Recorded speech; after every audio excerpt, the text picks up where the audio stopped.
Hey there, ladies and gentlemen. This is Colin from Glass Half Broken. Got a little story for you, a little story time. So the other day, the check engine light came on in my car, and I was like, all right, gotta do something about that. I gotta get my emissions test soon, so that really needs to get done. So I went to the mechanic, and the thing about the check engine light is that it could be a number of things. It could be like 100,000 different things. I'm not a big car guy, but I know that it's not just the engine. There's several other reasons why the check engine light could come on. So I went to the mechanic, and I'm wondering, like, well, it could be anything. So he comes up to me and says, like, he says, like, oh, abort.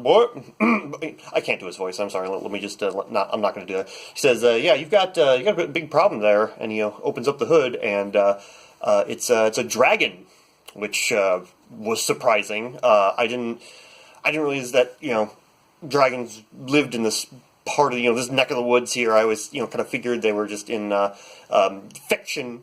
But apparently no. Yeah, the mechanic said, yeah, every once in a while, very, very rarely, but every once in a while he'll get a dragon, and they just kind of like feed off of the fumes.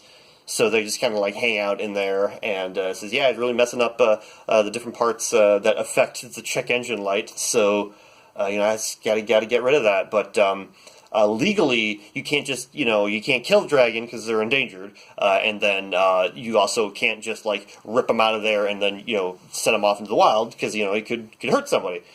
And it was a tiny little dragon. It was just like it was just off to the side there, so it wasn't huge or anything. Obviously it was small enough to where it could just fit in the under the hood of the car without me knowing it. If it was any larger, then I'm sure it would probably make the news. But this one was just a tiny little dragon, and honestly, he just said, like, all right, I can hang on one second. And he went to the back of his garage, and he brought out this, this like spirit orb or something like that. And he says, like, all right, I can get rid of this dragon for you here, but I really got to dust this off. I haven't used this thing since like the mid '90s, and apparently he had like some kind of other like an Oldsmobile way back then that he had a problem with a dragon.